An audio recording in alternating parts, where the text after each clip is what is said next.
sponsored by St. Paul A.M.E. Church, the concerned clergy and community leaders of Akron, A.M.E. Local 1360, the Barberton Norton Wadsworth Peace Group, and the Northeast Ohio American Friends Service Committee. My name is Joe Mosioski. I'm a member of the AFSC Northeast Ohio Economic Empowerment and Justice Committee. I've been on the committee for a long time. I'd like to, first of all, thank all the sponsoring groups, and I'd like to give a special thank you to Reverend Bruce Butcher, the pastor of St. Paul A.M.E. Church, and all the members for hosting this event. Pastor Butcher, would you please come up and give some opening welcome and remarks?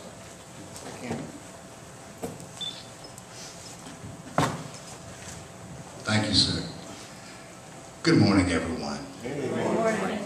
We are so very glad, first on behalf of the officers and members of St. Paul African Methodist Episcopal Church, we are glad to have you here this morning for the purpose of speaking to our policymakers about the matters that interest and affect us the most. If you don't know about African Methodism, we started over 200 years ago out of social protest. And we have been, for 200 years, we have been leaders in social protest and the quest for equality for all. And so we're here today for the same purpose. We continue the legacy of activism, and we are hopeful that today that this hearing would be meaningful, especially to the persons who are representatives, that they might just take a moment to listen to the people. So again, we hope that you're comfortable, and as the host, we're trying to make things comfortable for you, and we're hopeful that, that this hearing will be fruitful and meaningful in the sense that we will have a chance to listen and talk, and hopefully to affect change that will help us in a positive way. So thank you, and I'm glad to serve as your host. Thank you, Reverend Butcher. I'd also like to introduce and thank the panelists for attending today. Representing U.S. Representative Martha Fudge is Ginger Baylor. Representing U.S. Representative Tim Ryan is Chris Couples. And representing U.S. Senator Sherrod Brown is Beth Thames. Other representatives and senator was invited, but they either failed to respond or failed to show up or send a rep. Their name tags are here. I'd like to start out now with a short video, a 2-minute video from Senator Sherrod Brown.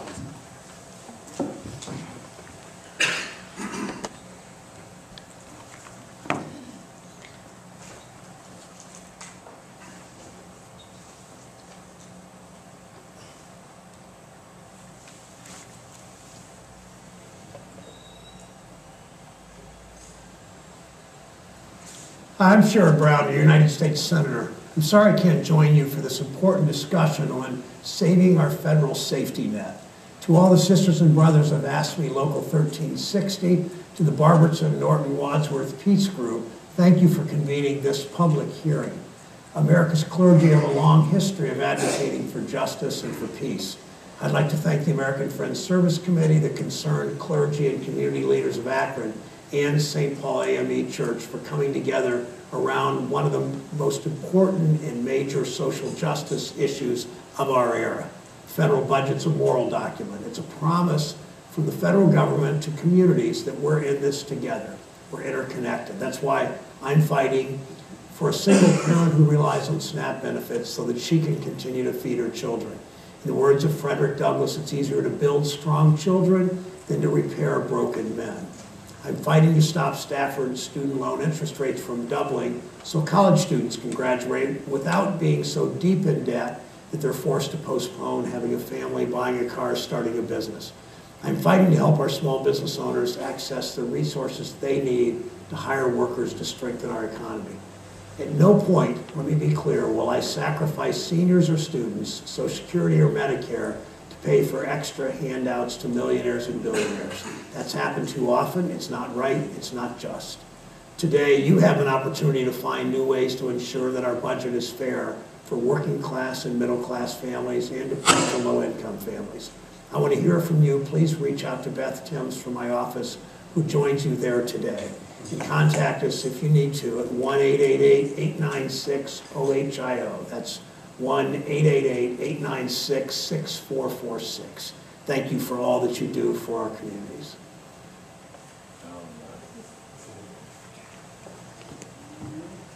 Now, if we could get the screen removed and then the panelists could come up and take their place.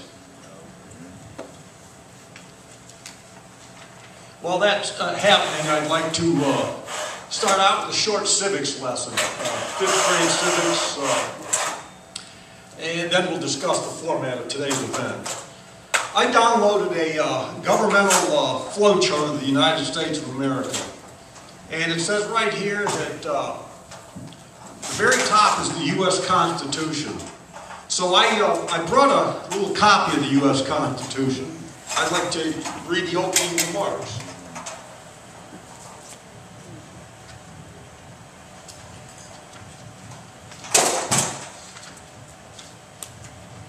We, the people of the United States, in order to form a more perfect union, establish justice, ensure domestic tranquility, provide for the common defense, promote the general welfare, and secure the blessings of liberty to ourselves and our posterity, do ordain and establish the Constitution of the United States of America.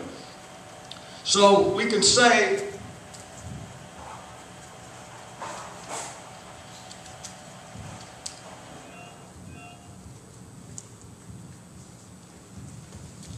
towering over the Constitution is we the people. Now, back when the Constitution was first created, people was a kind of a different term. It meant white male property owners. But through a series of amendments, that has changed and has certainly become a lot more inclusive. Now, so inclusive, however, that over the years, the Supreme Court and moneyed interests and Supreme Court rulings has stated that corporations are people. So what we have today is this.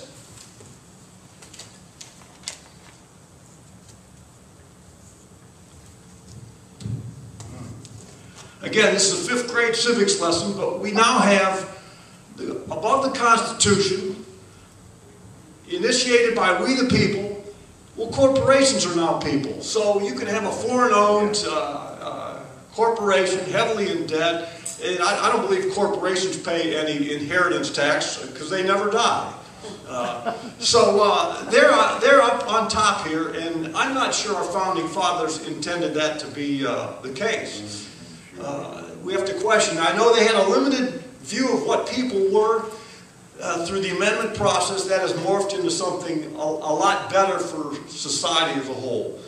But this is a little problem here because they have a lot of money. And that's the next thing I want to mention. The Supreme Court has also said that recently that money is speech.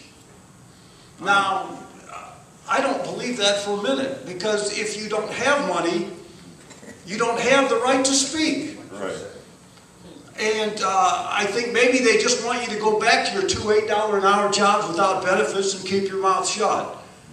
And we're not going to do that, and that's why this forum is so important, and I thank everybody for coming out today. A little civics lesson, but I just want to set the table. All right. Very good. Now, the last presidential election, we even had a presidential candidate that agreed that corporations are people. But he also didn't know the difference between luggage and the family pet, so let's just leave it at that.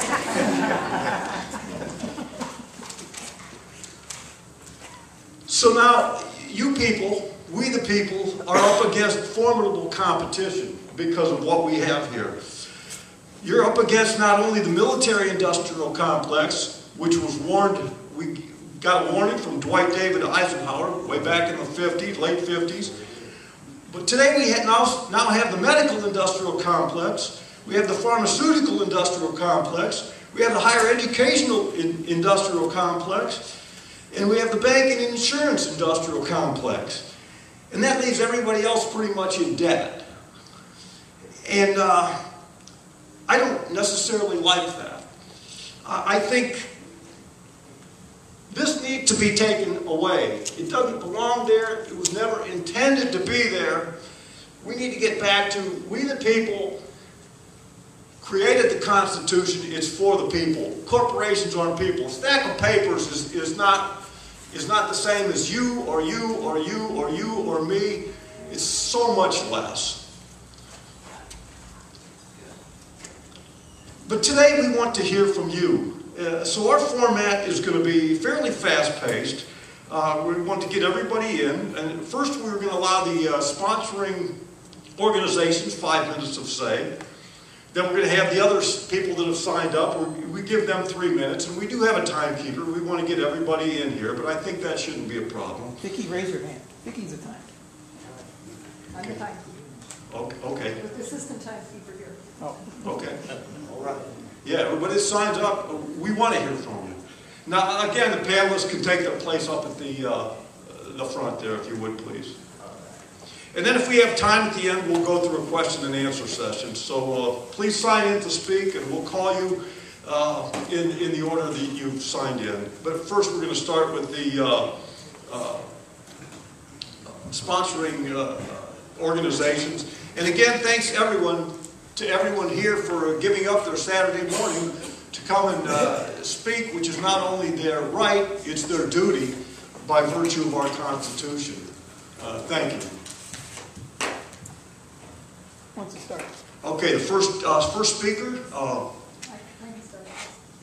Okay, the Barbara Norton Wadsworth Peace Group. Got Vicki Armstrong. I'll find myself, yes. Go ahead. Okay. So sad? I'll take it. Thank you, Joe. Thanks for everybody coming out. The Barbara Norton Wadsworth Peace Group is an open peace group. We meet the fourth Thursday of 9 months. We don't meet during the summer. At the Grace United Church of Christ in Loyal Oak. And we invite you all to join us.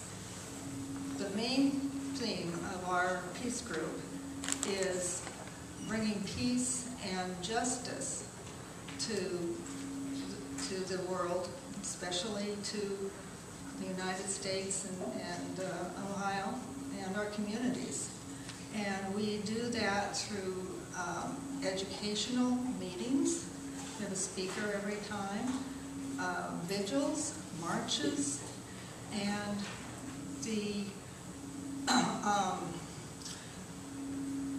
one of the founding members is here, and that's Adele Looney, and her husband, John T. Looney, was very prominent in the peace community for many years, and did a whole program on combating violence and bullying and in the schools and in the community.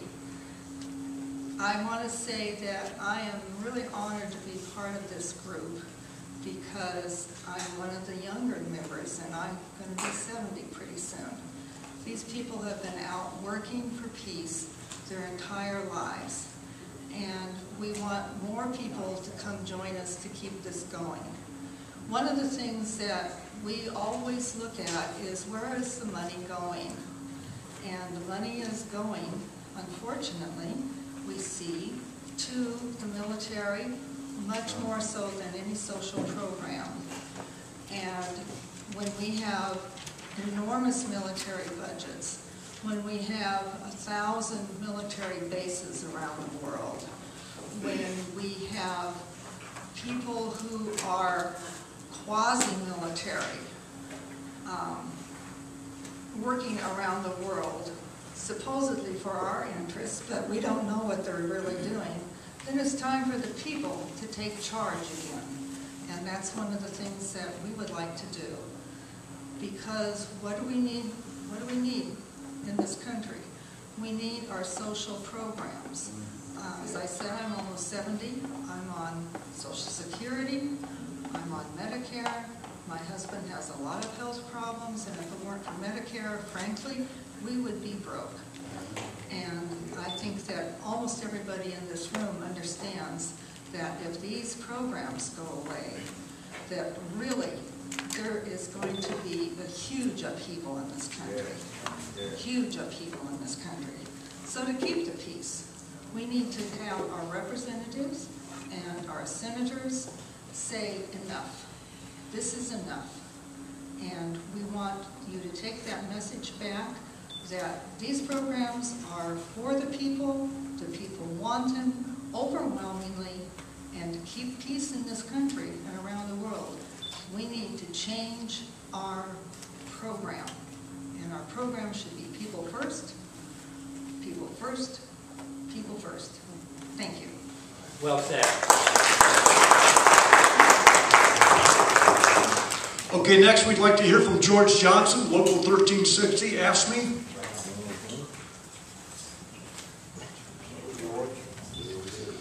Good morning, everyone. Good morning. I'd like to thank everyone for showing up, our panelists, and one of our local politicians, Frank Caminel, showed up.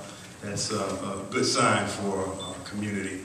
I'm George Johnson. I'm the president of A.M.E. Local 1360 City of Akron employees. I represent the maintenance employees here in the city of Akron.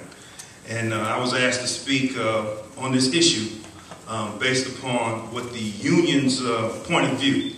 And first of all, I'd like to read a quote from International President Lee Saunders, who's a little bit more involved in this at the federal level than I am. His office is in Washington, D.C.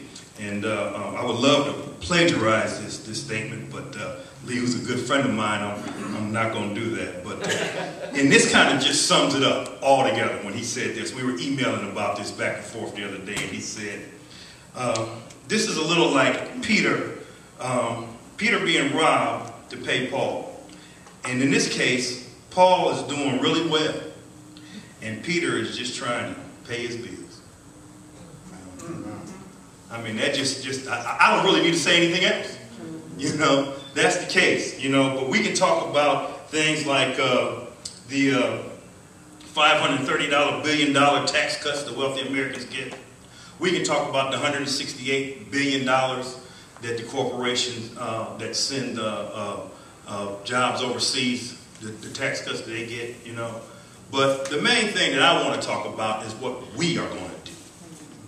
You know, we as the people. My members have been more mobilized than they ever have. And I think you guys seen that with Senate Bill 5. And we're ready to do it again. And we want to see the same thing come from folks like you. Amen. It takes the people, just like he showed. This moment right here, you know. And A.M.E. people means public employees organized to promote legislative equality. And this here means us to mobilize to support legislative equality. And that's what I like to see here, and I hope that's what comes out of this meeting. Thank you. Thank you, George. Powerful words. Next, we have someone from Stand Up for Ohio. Are they here? Stand Up for Ohio? Yes. She was sitting down. She's also representing Stop the Violence movement. Okay, yeah. Several other movements. Hi, good morning. My name is Darita Davis. I am the president of the Stop the Violence Akron movement. I also am a member of Stand Up for Ohio for good jobs and strong communities. We just recently went on a social justice bus tour across the state of Ohio. We went to 8 cities protesting on different issues that are negatively affecting our communities. So if it was jobs, if it was returning citizens, if it was, we went to a mayoral candidate forum. We also supported down in Cincinnati, it was a immigration reform that we were supporting. So we protested in each different city. It was community benefits agreements, whatever it was all about saving and doing what's right for our community. So with that said, I have to go ahead and piggyback off of what Sherrod Brown said. By me representing the violence community and, well, the anti-violence movement and trying to save our city and doing what's best to heal our community, when we don't have jobs for people and that means we don't give them a hope or a dream. If we don't have programs like the SNAPS program, and when people fall upon their luck, they're not able to get any assistance, then what are they going to do? They're going to resort to violence, because violence and economics is directly connected, and that means we need to do something about that. I can give my own personal testimony real fast. I was working for the YMCA, and YMCA decided to end their contract with Akron Public Schools. Well, I'm expecting. And so what will happen to me if I can't receive some type of benefits to help me and my new unborn child? So we have to look at that, because these are real life issues. This is a real life situation. And we need to continue to stand up and fight and protest. We ended our social justice bus tour in Columbus. And we went to Keith Faber's office, and we wanted to just let him know that education, jobs, all those things are important. Putting things in our community that is going to help our people, to help the community, help the citizens. Being a voice of change and standing up and doing something. So that's what we're all here doing today. We are the voice of change. We are a voice for the voiceless, and we're going to continue to fight to do what we have to do to save our communities and heal our families. And I am also running for Ward 10 City Council, so please be on the lookout for Darita Davis. Thank you.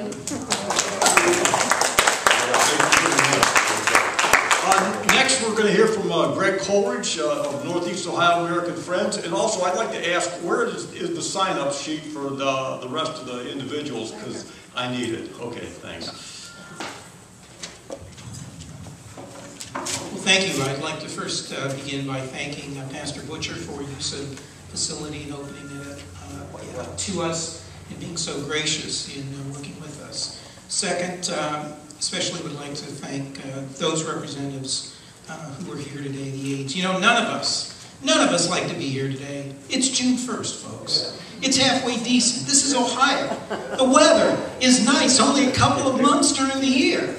All of us could be doing something much more pleasurable, could we not, than this? And that goes for us, that goes for me, and I know it goes for the aides, who I'm sure would like to be doing something else. So appreciate, genuinely, we should all be very appreciative and acknowledge those representatives who have sent aides today and those who have not. Let's be mindful of that. And I would particularly like to lift up, not to be picky here, but Representative Renacci. We called his office. I called his office probably 4 or 5 times and didn't even get a call back, giving a perfunctory, you know, he can always make something up if people are busy. They didn't even do that. So if you are in the district of Renacci, Representative Renacci, please voice your displeasure that he couldn't even give us the common courtesy of responding to say that he couldn't send someone today. And by extension, that they were not interested in hearing our message. I mean, things happen, you know. People can't send somebody, but not even being able to return phone calls, I think that is quite disrespectful. Two things I think I wanted to talk about very briefly. One is to say what we should be against and that which we should be for in the context of this whole issue of saving our social safety net. This is a complicated issue. It's complicated for Congress. I know our friends in Congress, both in the House and the Senate, have been struggling with this. We've had the fiscal cliff, the sequestration, the Budget Control Act. It's hard to keep all these things straight. Which fiscal year are we operating in? Which budget are we operating in? There's some helpful information up on the table in the front. Please help yourself to it, that explains, defines, tries to delineate some of which exists. But what is going on right now that we all should be very, very, I think, mindful of is negotiations around what have been called entitlement programs. That being Social Security, Medicare in particular. I think that's a misidentification. It's not entitlement, it's earned benefits. We have put much of our money into these programs, and we expect to get something back. Amen. Amen. And should always expect that. And toward that end, there should be no cuts to any of these. Right now, there's something that Republicans and Democrats are sort of pseudo dance negotiation called a grand bargain. Yeah. We need to be very clear that people who are low income, moderate, seniors should not be bargaining chips. Right. We are human beings who have needs. We're not bargaining chips. This is a grand sellout, not a grand bargain. We have to make sure that we are very clear to our representatives, friends, foes, whomever, that we will not be negotiated and thrown off to the side for some modest increase in taxes to people who can afford to pay a lot more. So no to those kinds of cuts. And related to that, there is something called a chained CPI that would increase, but only very gradually, not enough to keep up with real increases in the cost of our economy. So part of our message as we communicate on protecting these sacred programs of Social Security and Medicare and so many others, but particularly with Social Security, no chained CPI. If you want to increase, then keep the increase, real increase. And overall, no austerity measures. We can see what has happened with austerity in Europe. It's not been going so well, has it? In places like Spain and Greece, the way to increase the economy is invest the economy. There are funds available to do it. And we've heard some of those places we can find. Military spending, increasing taxes on the well-to-do, closing tax loopholes, and the like. Finally, I just wanted to mention things we need to say yes to. And there's a full sheet over on the table in the front that explains in more detail. Something called the Green New Deal. We know back in the 40s there was a New Deal that President Roosevelt and others got behind. We need to modernize that. And there is something now called a Green New Deal that's being promoted by people across the country that would call for sort of 4 pillars. One is an economic Bill of Rights, a green transition, real financial reform, and real democracy. And just under this economic Bill of Rights, a couple things worth lifting up. The right to employment through a full employment program that will create 25 million jobs by implementing a nationally funded but locally controlled direct employment initiative, replacing unemployment offices with local employment offices, offering public sector jobs which are stored in job banks in order to take up any slack in private sector employment. That's just one idea, along with things like Medicare for all, education for all, and other things. The right to accessible and affordable utilities like heat, electricity, phone, internet, and public transportation being democratically, publicly owned and controlled instead of privatized or corporatized. And the right to fair taxation that is much more fair and equitable than exists today. And other things. Won't get into because time does not permit. So, and the way we can come up with that and pay for it are things like through closing tax loopholes, and something that I know some of you, and even in Congress, there's been some suggestion of a financial transaction tax. Look, if the banksters want to play around and invest in all kind of bizarre derivatives and all the like, okay, make sure 2 things. 1, that we don't bail them out, but 2, that we tax every time they want to play financial games. We can come up with billions of dollars that can be used to reinvest. This is picking up steam around the world. It should pick up steam in our own Congress as well. And please encourage you to communicate to both our friends and maybe not quite as much of our friends, at least not yet, these issues. Thank you. Thank you, Greg. Okay, are there any other sponsoring organizations to speak? Reverend Butcher? If I may have a few moments. Sure.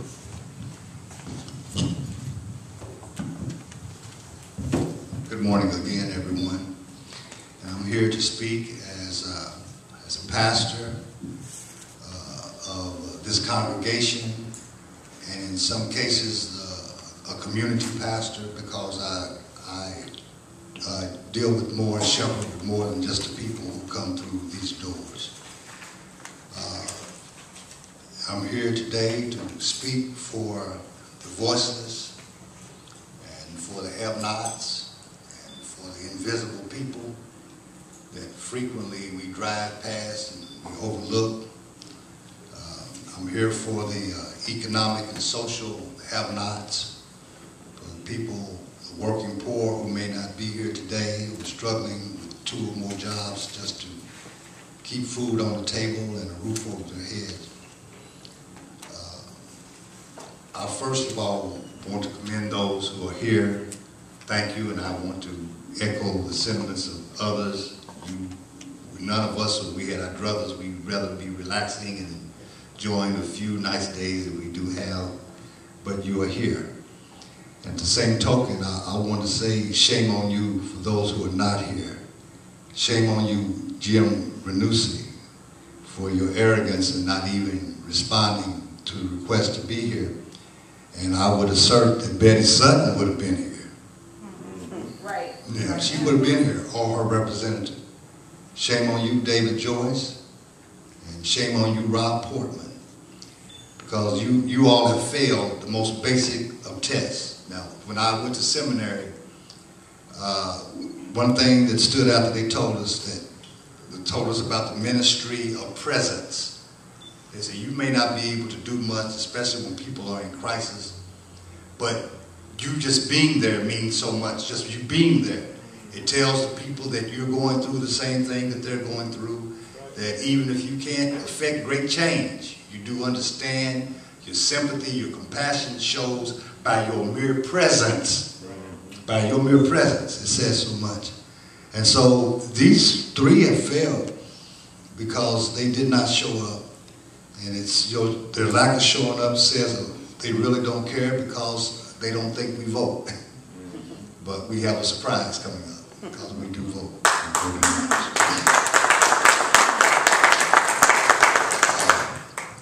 Let me say for the record that to those offices and those persons that you're representing today, for those who are present, that don't touch the earned benefits program except to expand it. Our people need this federal safety net. The veterans, the students who are just getting out of school, who are facing enormous debt,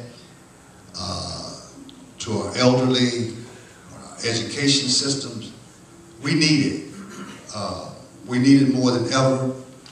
And so when you can take the message back from just a pastor who is a community pastor, that the message is to keep what we have, to keep the safety net.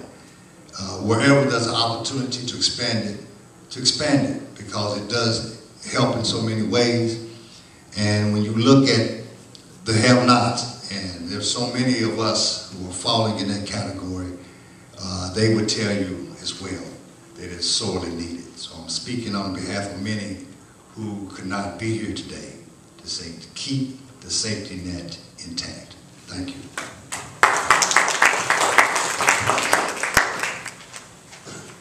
Okay, next we've got Ted Thompson, followed by Betty Zager and Carol Wagner. Good morning, all. I just wanted to say a few general words. In general, what kind of country do we want to be? Okay, and that's the real crux of all of this. What kind of country do we want to be? Do we want to, because we're becoming a country of the haves and the have-nots. And unless you're in that top 1%, guess what? You're part of the have-nots. Okay? So, my personal, testimony though is, look, I will soon be 62 years old. Real soon. Okay?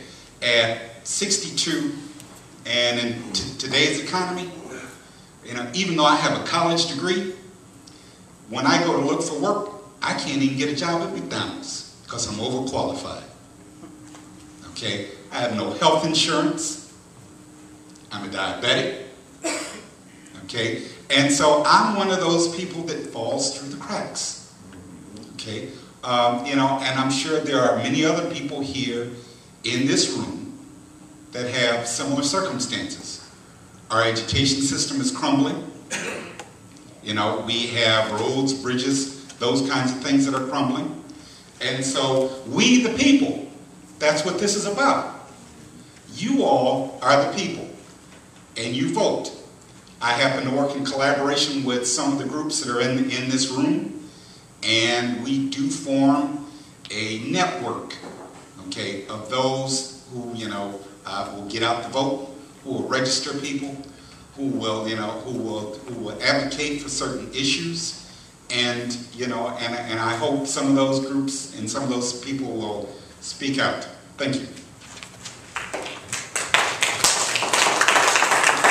Okay, Betty Zager. Next, and then Carol Wagner. Please be ready.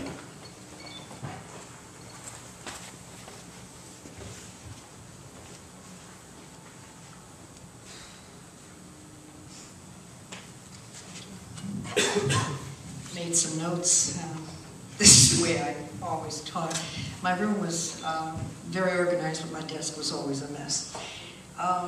First of all, I wanted to thank those who are here, especially here. And I wanted to tell you that here we are in air-conditioned comfort. We're in the house of the Lord, and we're among politically active friends. So there's nowhere else I'd rather be, to tell you the truth. Okay, 10 years ago, I was talking with friends, and I said, I'm afraid there's going to be a revolution in this country. And it's not that I was so prophetic and so astute. It's just that I just felt the coming storm, and most of it is the social network and the deterioration of such. When people are desperate, they do desperate things. And it's like the father who braves a shooting just to get bread for his family. And we're multiplying that exponentially. We're multiplying that across this country.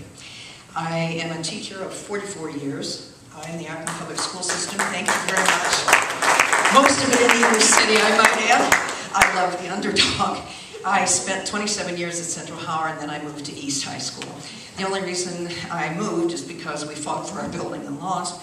And East High School was so much like Central Howard. The community was strong, and I loved the feeling there. There was no pseudo-intellectualism. There was just hard work. And they had that 3-point club. 3.0 club was absolutely wonderful. Okay, getting back down to basics here. I read with interest, Mr. Johnson, your newsletter. What a wonderful president you are. They chose wisely. In the schools, I just was faced with frustration because this thing about going to college, sure, I went to college, I got my master's, that's wonderful, I love that. But pushing college, if I heard another politician, even President Obama, when he said, now every child will go to college, I thought it was going to explode. The vocations, the trades, that's where the money is. And if you can't even operate, do a car repair without having almost an engineering degree, your air conditioner, your furnace, your plumbing, those are staples. And we should be training kids to do that. Vocation is not a dirty word. When Central Howard was at the height of its power in the 80s, we had 14 different trades, and they were outstanding. Now they're kind of watered down, and they're spread all over the city. I'm not saying they're not good. I'm just saying that they were housed in one magnificent building. So, with interest, Mr. Johnson, I am exasperated that our construction jobs are flowing out of this city. And you have to start small. Sure, it's nice to be big, but let's start small. And I guess what I want to know is how we can help. Right now, before the election starts, what can we do to help you push this incentive program to train our youth and to also bring the construction dollars, and there's a lot of construction going on in Akron. When you go up Market Street or Exchange Street, you can see those pillars rising for the dorms at the University of Akron. So I really want to know, and I'll probably talk to you if you'll have me after the meeting, to find out personally what we can do to support you. Thank you, everyone. Makes a loud noise. Okay, Carol Wagner, then Victor Daniel was next, followed by Eileen Matthias. Hi, I'm Carol Wagner. I'm a retired polymer engineer. I was disabled on the job and lost my career. Live on Social Security in a crumbling house in North Hill because I can't afford better. And now they want to do change CPI and they want to do cuts to Social Security. I made a lot of money once upon a time, paid well into the system, and now they want to make cuts. If you look up the budget, and you look at our treasury, there's a pie chart. They say we owe $14–15 trillion. Well, really, if you look at it, we owe the majority to ourselves. They borrowed heavily from Social Security to the tune of $6–7 trillion. They owe us, the government. They stole from us, and it's time for them to give our money back. Social Security is not losing money. Social Security, the money is there. Same thing goes for Medicare. Medicare, we've had some fraud within there, but we have money to pay for those bills. If it wasn't for the pharmaceutical companies who say that they have to have a certain amount of money, or the hospitals who have to have a certain amount of money. The CPI chain thing's got to go, and we've got to be vocal about it. City Corps wrote a piece of paper that they didn't want let loose. They said the sleeping giant, if it awoke, meaning us the people, and we started voting and getting out there in grassroots movements. That's what the 1% was afraid of.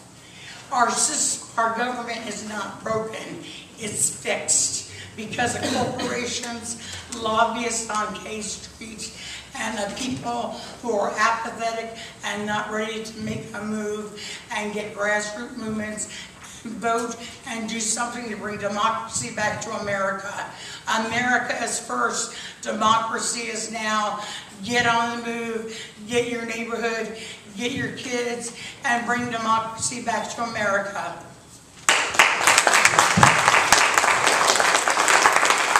Okay, Victor Daniel, followed by Eileen Matthias. Good morning, everybody. Good morning. The lady who spoke right before the last lady, she brought up a good point. There's a lot of construction going on in Akron. We've talked about this in the Coalition for a Safe Community.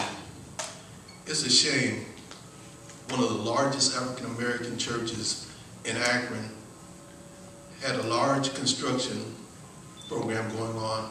They built I believe it's called the New Seasons. We pass by that site every day. I live in West Akron. We didn't see any African Americans working on that construction site. A number of schools have been built in African American community in Akron. And we didn't see hardly any African Americans working on those construction sites. We even questioned them, and the contractor said, well, I can't find any qualified African Americans to hire. Right. One of the things that was going on in the 70s and the 80s, there were programs, I believe they got federal grants to train African Americans to do construction work, technical jobs. And I know this for a fact. I went through a program called LEAP. And they gave me math training, geometry training, so I could pass the test to get into the electrical apprenticeship program at Republic Steel. Now, there's some jobs out there. There are technical jobs, there's construction jobs, but the youth, minority youth, they need training beyond high school. High school will only get you so far. And some of us, like I wasn't a good math student, but it wasn't because I was stupid. It was I didn't understand how important math was, but a little extra training, I was able to get into that program. The Urban League gave Safety Forces program training. I was able to get on the Akron Police Department, where I served for 19 years because of the training I got from the Urban League. Safety nets are good. Jobs are better. We need to bring back federally funded training.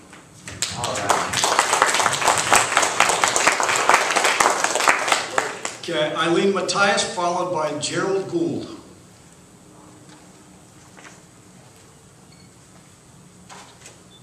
I don't like him. I don't even, after listening to everybody, I know what I want to say, but after listening to everybody, the only thing I can do is tell my story now, and I'm 53 years old. I played by the rules. I went to college. I got a degree. My senior year in college, I was actually on the dean's list, and supposedly that means a lot. I'm 53 years old now. For the first time last year, I had an injury that actually disabled me to the point where I hurt my knee and I couldn't walk for 2 weeks. I had good jobs,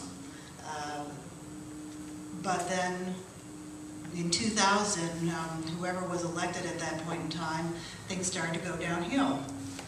And I have not been able to find a good job in my field.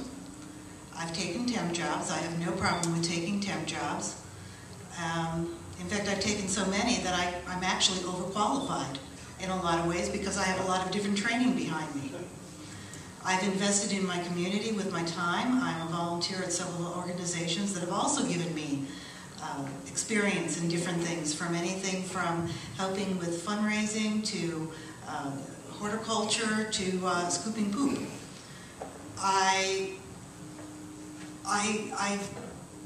I'm part of this community. I like being part of this community. I don't want to move out of Ohio, but I can't find a job. And if they're going to get rid of these federal safety nets, then we need jobs. Right now I'm on food stamps. I get $200 a month on food stamps, but that's it. I have no way of getting anything. For 2 months now, I have not had full rent. My landlord is a fireman who renovated a house so he could have extra income. Hopefully the house will be paid off by the time he retires, so that can be his income. But he has 2 children, one going to college. So this is a fireman who, you know, they go into those jobs for that big paycheck. I've had to beg from people to buy my artwork so that I could have rent. I missed my rent by $100. Fortunately, did get a 1-week temp job, which helped me get $200 for this month, but now my brother is helping me, who is older than I am and himself disabled. He had to help me with the other $200 for my rent. I'm exchanging a piece of artwork that I won in a raffle for it, but he doesn't have the $200. He's my brother, and I'm younger than him, so hopefully I'll make that big commission somewhere as an artist. That's what I am, an artist, and be able to support the family, but I don't see that happening, at least not today. But nobody should have to beg for money. Nobody should have to beg for money. Nobody should have to beg for anything. We are here to help each other. The people I've elected, the people that I've supported, the people who I've campaigned for. This last election, I walked all over Summit County with a group of other people, registering voters and talking to them about, Senator Brown was one of the people I was working for. Congressman Ryan, who I know well, is now my representative. You know, I know I'm kind of rambling, but it's just very frustrating. Nobody should be in this position now. I should not be in this position now. My father didn't fight in World War II to have people in the position like this now, where I have to go to an agency and beg for money so that I can make a rent payment, to a landlord who's just trying to do right by his family and make money so that he can support his family so his kids can go to college. So I hope that all made sense.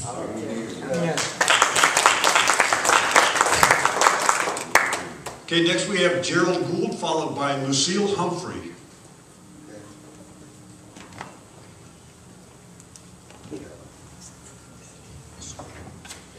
Hello, I'm Gerald Gould, and I'm here today. I would just like to thank Renee Green. I don't see her here today, but she invited me out today. I would just like to say that I'm just here to do my part in terms of how we help impact the community. I've been working in the community for a very long time, and so I really feel the pain that everyone is speaking about. I'm starting a company, myself and some other friends, to see if we can do our part. It's called Green Tech Ventures. And what Green Tech Ventures is a company that works with green technology and trying to bring green technology to the city of Akron. And right now, the project that we're hopefully close to consummating with the city is the Green Tech Electric Vehicle Center. And what that will do is, get people in our community trained on how to work on electric cars, basically. What is really special about that is that it was a federal grant through the Department of Transportation, and the city of Sacramento, California, Riverside, California, and Akron, which is us, was able to participate in that grant. And I feel really good about that because I think that the feds see our city and our region as viable. I think they really want to help us. I had an opportunity to meet with Ms. Fudge. Ginger set some things up for us. We really appreciate that, Ginger, and we had an opportunity to speak with their staff. What I call Beth, she's always there. I don't care what the problem may be. Sometimes we can work it out, sometimes we can't. But I feel we have a friend in Senator Brown in Beth's town's office. And I haven't met Chris, but I do know Senator Tim Ryan. And so I really do feel good about the things that we're trying to do and what we're trying to bring to the city. So I just wanted to make people aware that we are there. We're going to continue to move forward and try to, bring as many jobs as we possibly can. We have a good network over in California, Silicon Valley. So we want to bring some of the latest and the greatest to our region and hopefully employ as many people as we possibly can. Thank you. Okay, if Lucille Humphrey is not here, we'll go to Marie Curry, followed by, I hope I can read this, Darnita Davis. I'm not sure I can read it. Darnita, okay. Hi, I'm Marie Curry. I'm a West Akron resident, and I have lived here for 16 years. And I'm really here today, and I'm so pleased and thrilled that you all took time today to be with us, to bear witness to how important these issues are in our community, and how important it is to lift up those in our community in need. My personal and professional focus is on health equity issues, and I've met some of you before in that context. The issue of health poverty is so entrenched in the issues of health inequity, are so entrenched in issues of poverty and violence and the economics. And several of our speakers have talked about the need for jobs and the need to focus on training and how we can really change the economy in our community in order to address these issues of inequality. And so I'm thinking about, okay, what can I ask my federal representatives for? What's my ask? What do I think is important? And so much of what we're struggling with in our state and in our community has to do with what's going on in Columbus, which is important, incredibly important. We're fighting for Medicaid expansion, or reform, or extension, or whatever we're calling it this week. And we have certainly having conversations about gun control locally and in our state house. But in terms of what is going on in Washington, I think that the issues about how do you help us continue to lift up economic improvement in our community. Federally funded training is a great idea. The gun control legislation that clearly has not moved forward is another area where gun violence in our neighborhoods is a critical issue. It's a critical, I think of it as a public health issue, but when I think about individual families that are impacted by that, that's just huge. And I also want to ask you to continue to lift up the Affordable Care Act. the implementation of the Affordable Care Act is a tremendous society-level improvement for people in our community in need. Thank you. And so we're talking about implementation, but also the public health fund that's part of that. That seems to be like the what's the drawer where you pull out, like the petty cash fund. It's like every time we need to cut something else to make everybody happy about the Affordable Care Act, we take it out of the public health fund. The public health fund is really important dollars for what we're doing in our communities. So I'm really asking you to resist that culture of fear, that culture of hate, that culture of difference, and lift up the culture of abundance, which we know we can create in our country, and to lift up the caring and the respect and the dignity that we want to be about as Americans. So thank you again for coming.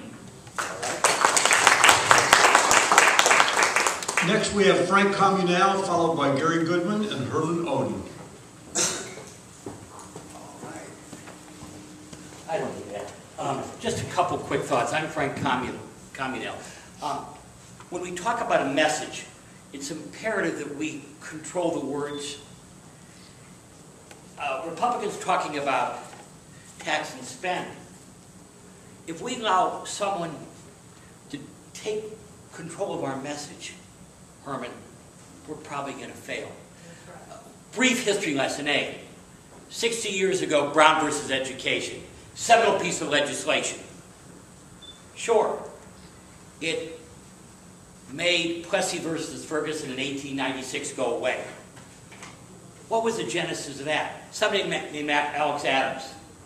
Yeah, we should remember Alex. Couldn't go to the Y. Got to go to the Y, wound up going to Garfield High School, and arguably one of the 2-3 best athletes ever at the University of Akron. Because of work of people like Helen Arnold and Vern Oldham and many others. We're in a world of a meritocracy. You think about it. Your grandchildren, the color barrier that Willie and some of us saw growing up in those days, they're slowly eroding. But we have to do work. Here's what we need to do, number one. We need to get involved in the political process. Now, obviously, I'm articulating to the choir, aren't I? Because all of you grasp the importance of voting. But what happens? As Democrats, those that I look out here, all of you work so hard in elections, we spend an inordinate amount of time in on-year elections begging people to vote.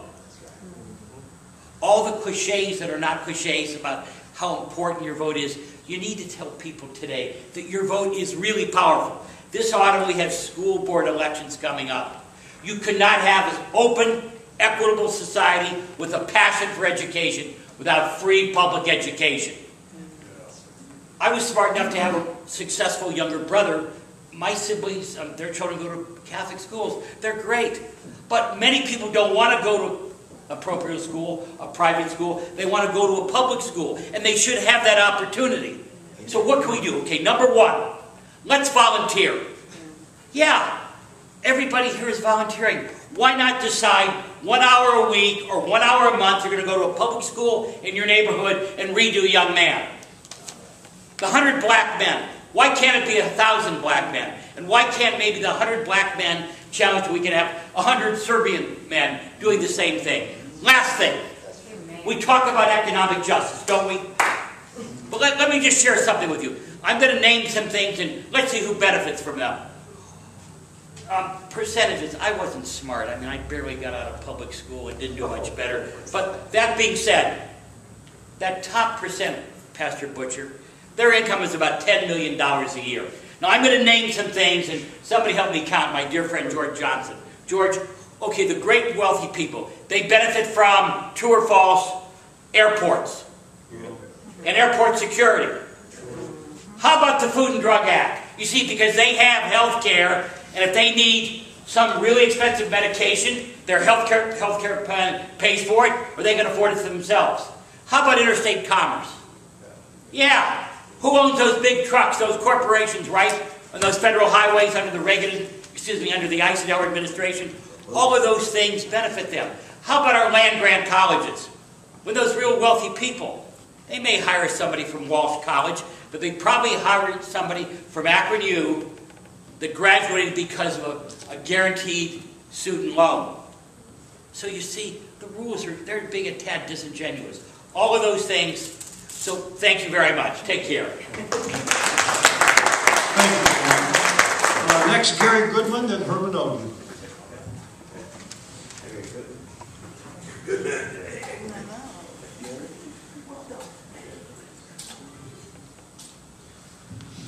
How you doing? Thanks for being here.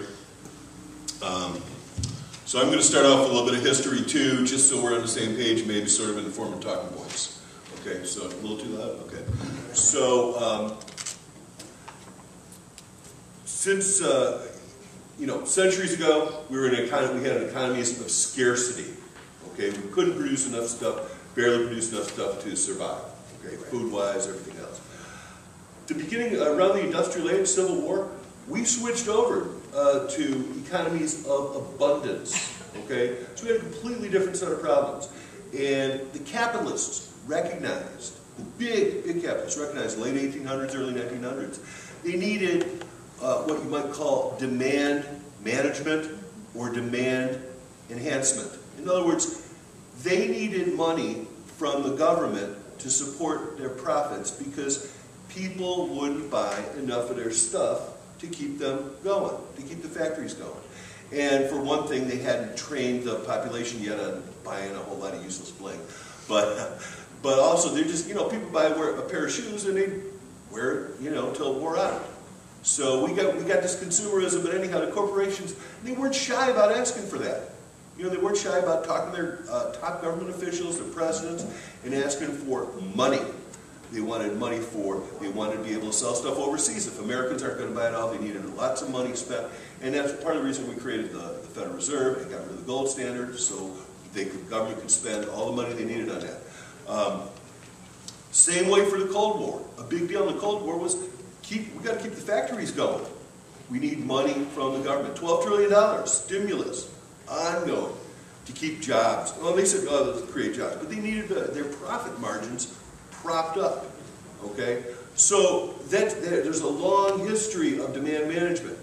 And so we have no problem right now at all with scarce resources as far as, like we can't produce enough Metamucil for our older, population, or we can't produce enough teachers for our children or anything like that, okay? Or we can't produce enough food. We have plenty of food. We have an abundance of food. The only thing we're lacking right now is money, okay? And last I checked, there's no dollar factories in China. There's nobody else, as a matter of fact, that creates dollars except the federal government. That's the only source of dollars, besides the banking system, which creates loans, okay? 30 seconds here. So I'll keep it kind of short. If you look up a conversation between a man named Gulick and FDR on the Social Security website, you find out that there was never a need for Social Security taxes in the first place. Okay, we have a lot of need for Social Security spending for Americans, older Americans, to be taken care of in a manner that makes us proud to be Americans. Okay? But there's not really a need for the taxes, and there's really hasn't been a need for federal taxes, according to Federal Reserve Chief Rummel, since 1946. Okay, taxes serve another purpose in terms of social reasons. Okay, but not because the government, federal government, needs revenue. Thank you very much. Next, Herman. Next, Herman Oden, and anyone else who wants to speak.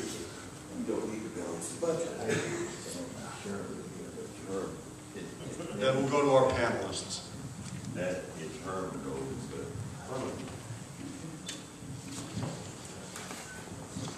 I have to be kind of careful this morning because I'm finding out the 1960s ancient history, and that's fascinating to me. I'm finding out that Victor Daniels he got to be on the police force because a suit was brought against Akron by one of our permanent attorneys. Attorney Palm. It just wasn't volunteer. Everybody run out and grab some black young men and put them on the police force. We didn't do that voluntarily. That's because we was forced. That means the government was forced to do what they should have been doing. Now, we meet here at St. Paul.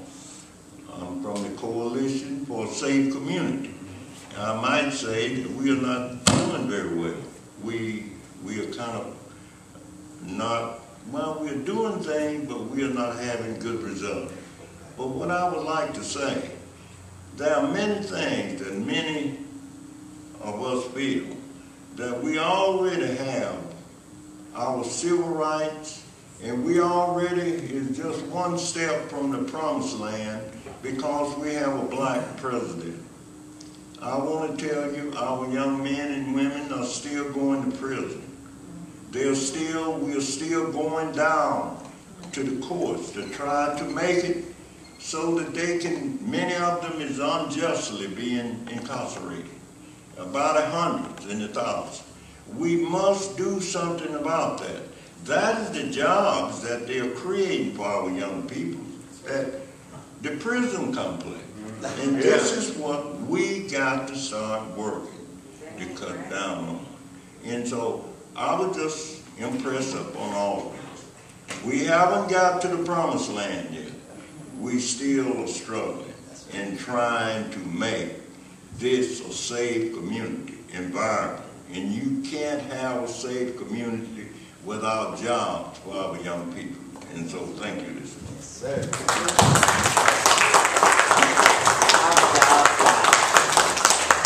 Any other public speakers? We have one here.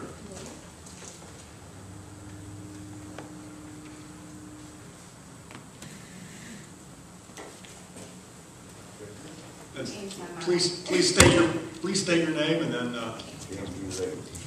Hello, my name is Andrea Smith, and I am currently running for Akron Public School Board. I would like to say that, kind of to piggyback on what Mr. Oden said about the prison, I've been doing some research about the school-to-prison pipeline, and it's not right that they're taking the third grade test scores of our children to find out how many prison cells they'll create. We need community benefits agreements in our communities. We also need to be working on the collateral sanctions that are placed on the felons so that they are able to get a job. Because like Malcolm X said, by any means necessary, people are going, if they don't have the necessary requirements, their necessary needs, food, shelter, they're going to do what they need to do to take care of their family, and unfortunately that's going to be as a result of violence. I think that we need to, someone earlier spoke about the grassroots movement and getting people active in voting. Well, that needs to start in the schools as well. Collaborating or getting the students to understand the connection with economics and government and how that directly impacts our communities. I love my city, and I served 6 years in the military. I'm a graduate from the University of Akron, and I'm staying here because I want to see the city better. But we need to be focused on those things so that we can get the students that are graduating from Akron Public Schools to stay in our city so that they can boost the economy. But if we're not giving them a reason to stay, they're going to leave. Thank you.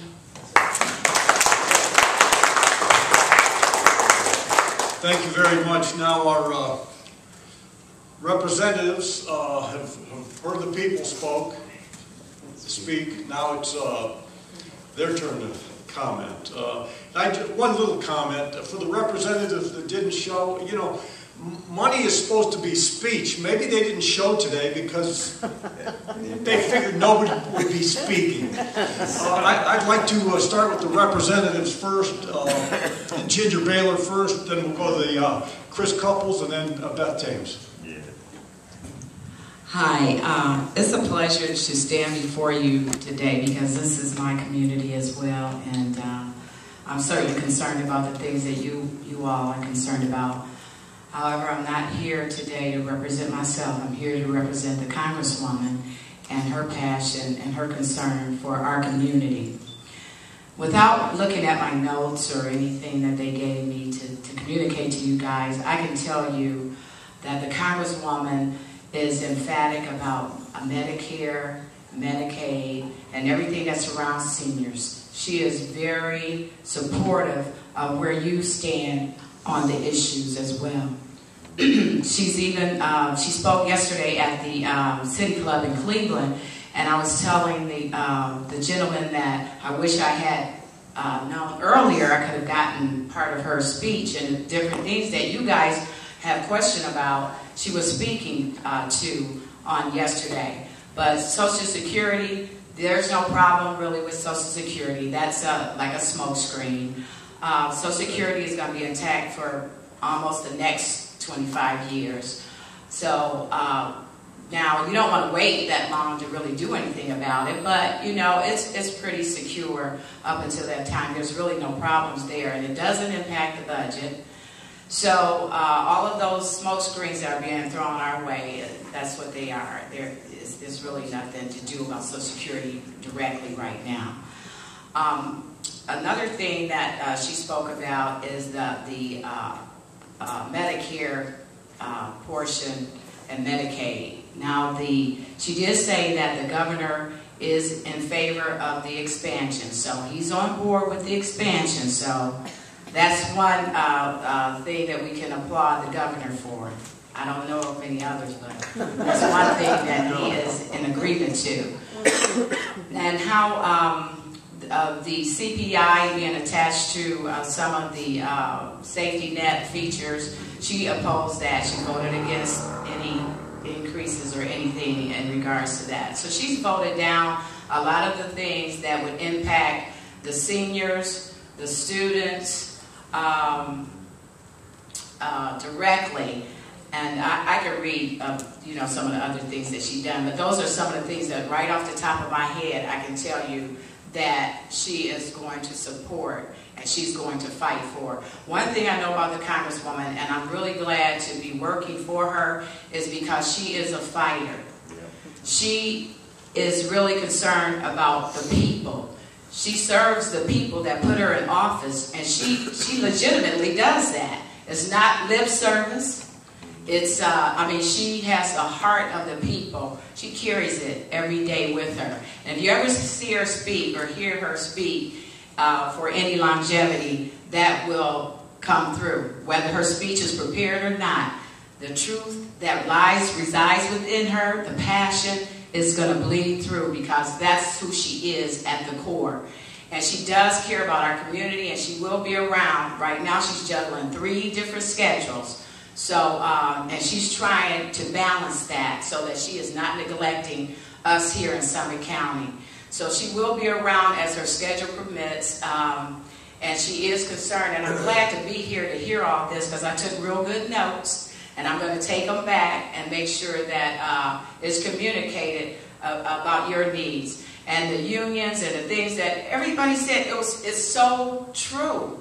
You know, and the needs are there, and we need to do some things about it. Another thing I learned is, like, from the federal government standpoint, monies are given to our state, and the state allocates those funds out, and a lot of times it's not going to the people in the state that have the need. So that's where you have to make your voices heard. You have to write, you have to do petitions, you have to march.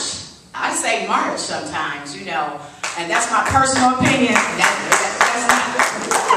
That's not the Congresswoman. But whatever it takes, and almost like any means necessary. If you have to march, if you have to go to Washington, if you have to go to the State House, do it. That's all they understand. Writing, marching, volume. I can't tell you enough. And she petitioned the people to make their voices heard yesterday. You have to, because once those funds are released to the state, their hands are off. It's up to us.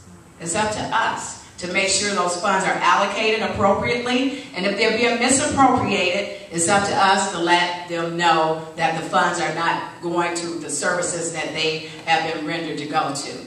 So those are some of the things. If you want me to read from this list, I can. Our office is right here in the community.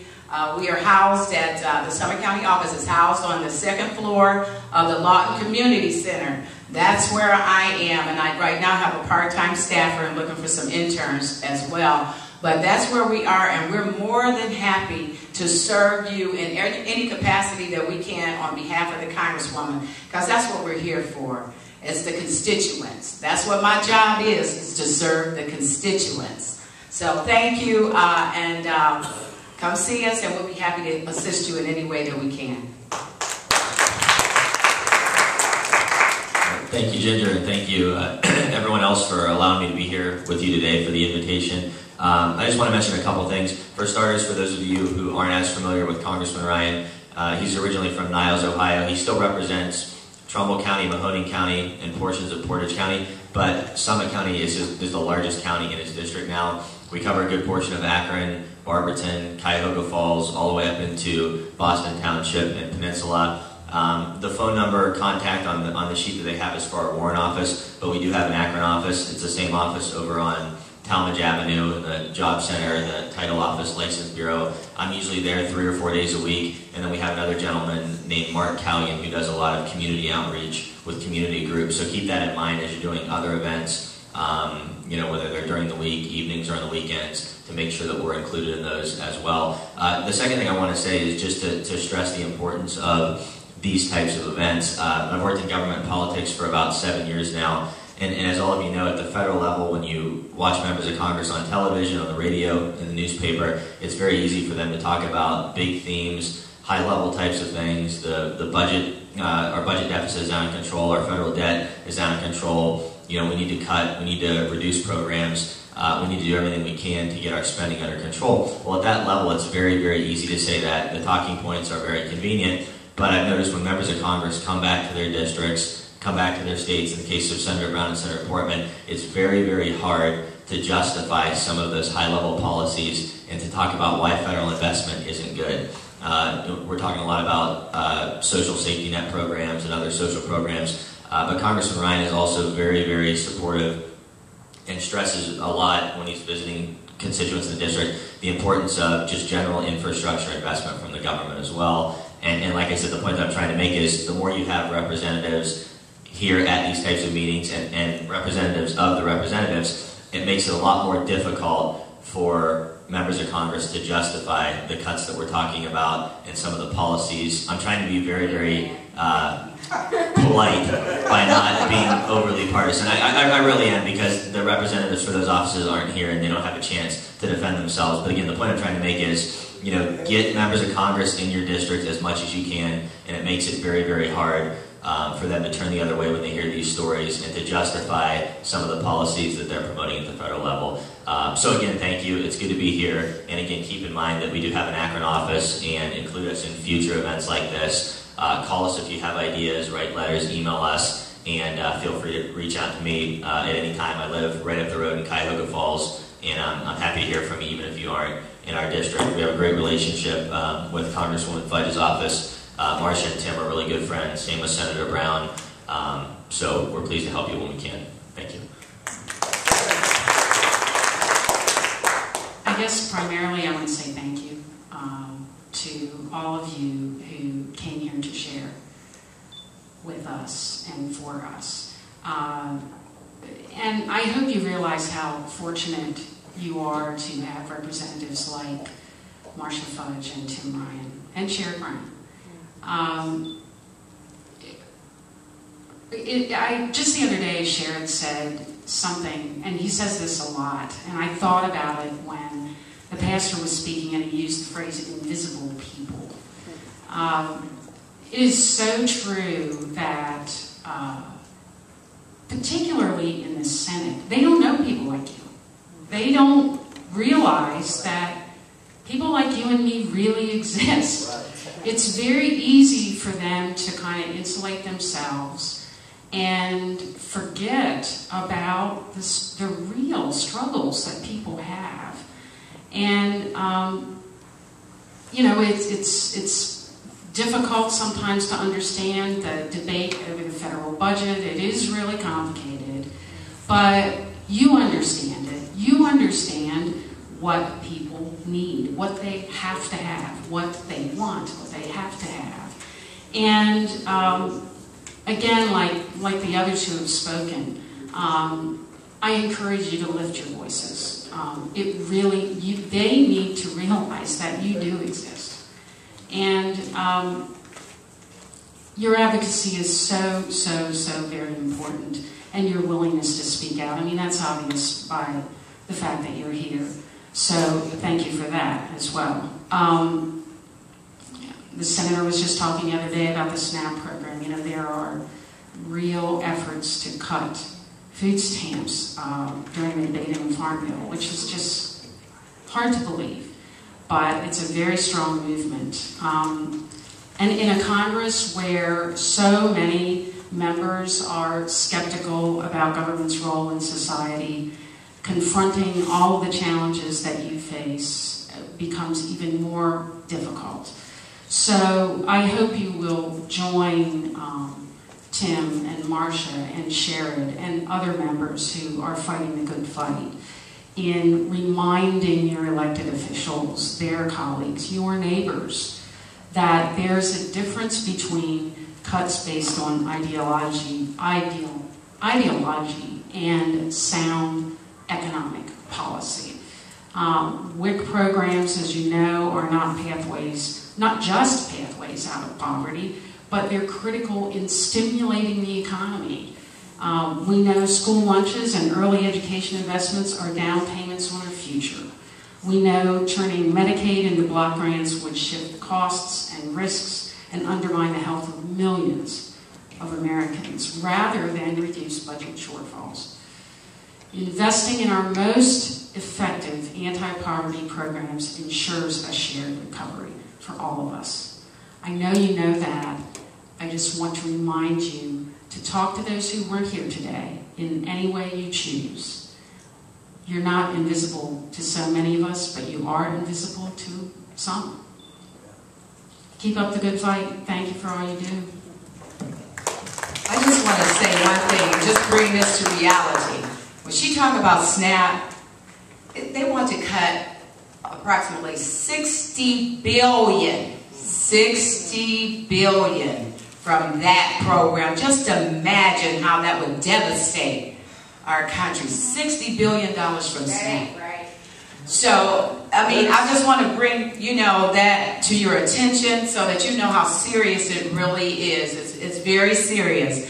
And as far as Medicare, I want to just say in defense of the president, he is open for conversation about that. We are a part of a very dysfunctional federal government. I mean, they're very dysfunctional. You know, the two, it's hard for the two entities to sit down and just have a general discussion. So we're dealing with that and all of these other issues that are going on. So it's critical that you continue to do what you're doing and to make your voices heard. Like I said, I just couldn't let that go. $60 billion, that's quite a number. A cut and SNAP is the equivalent of what Stalin did in confiscating grain. Remember that? Mm-hmm. Millions of people died because they confiscated food. Cut and SNAP is the same thing.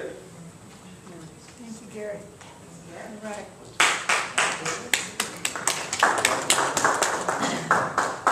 Communism. Okay, we got one more quick thing, and then Greg Coleridge has two little announcements, and John Fuller will give closing remarks. And first of all, I'd like to thank the representatives that came, listen to all the people. They're not invisible. Thank you. I can't thank you enough. I want to kind of tell a happy story. First off, really, thank you very very much. I've never been invisible to Senator Brown. I was never invisible to Betty Sutton, and Congressman Ryan knows me as well, and one time I was not in his district, now I am. And Marcia Fudge was very gracious when I met her as well, so you're working, and Ginger, I'm very happy you're working for her. I just want to tell some really happy stories. This is very quick.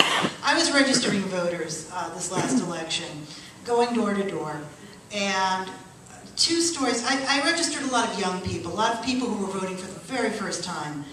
And one young lady, two stories stand out. One young lady, when I came to the door, I said, well, are you registered to vote? And she said, no, I'm not. And I said, well, I can register you right now. She got a big happy smile on her face. She ran and got her purse so she could get her Social Security card. She's filling out the form, and when she hands it back to me, she's got this little smile on her face like, I'm registered to vote.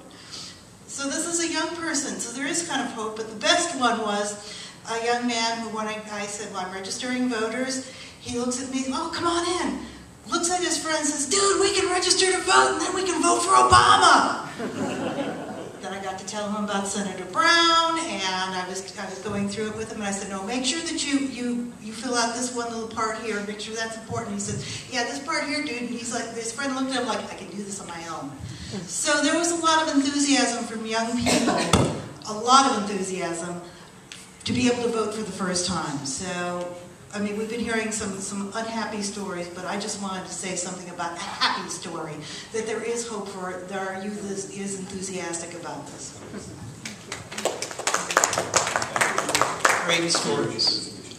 Just a couple of quick announcements. First, the video that we saw at the very beginning of Senator Brown, the 2-minute, we will put on our website. And if you signed in and put your web, or I should say email address, we will send a notice to you with that link and would ask you to share that. And if you're on Facebook, do the same. We'll post it on our Facebook page. So some of you, I'm sure, are much more attuned to social media than we are. And so if you're part of the My Twit Face crowd, please spread the word and let folks know about that. Second, the video here was not done just for our own benefit, but likewise is something that we will get on YouTube and we'll send you a link to. And we'll also be sending copies to those representatives who were not able to be with us today. Last year when we did this, we were able to parlay this into a meeting with an aide to Senator Portman. We will try to do that again with Senator Portman and some of the other representatives who are not here today. If any of you would like to be part of those, hopefully, meetings that we have subsequent to the gathering today, please let us know. Third, I just want to use this as the metaphor.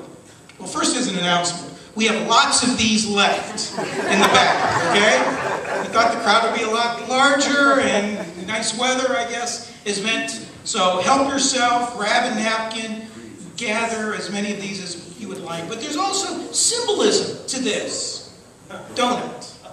As we talk about the federal budget, and it's not an accident why we brought donuts. It's because as you work to fortify the periphery, as we build up our military, foreign military bases, spend all this money building weapon systems to combat who knows what kind of enemy that doesn't exist. And we give all these aids and cut tax breaks to corporations that export jobs. You know, we're fortifying the periphery, but what are we sacrificing? The middle. And that hole is getting larger. So let's transform a donut into, I don't know, next year we'll bring a bunch of, no, bagels at home. Okay. Maybe peaches, right? That's got a hard, solid pit. And that's what we need to build up, that hardness of the middle, and focus on going after the periphery. That's helping ingratiate and profit those, but it ain't the 99%. So grab some of these and think about the symbolism of donut. Okay, John, you were going to give some closing remarks?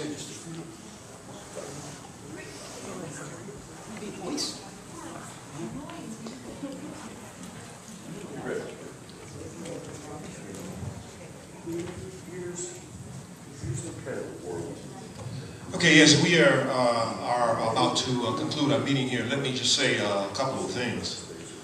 it was the federal safety programs of the New Deal that propelled the majority of American people into the middle class. You know, FDR looked out over the horizon and saw all those social movements, and he said, before we have a revolution in this country, we need to do something for the people, and that's what he did. Secondly,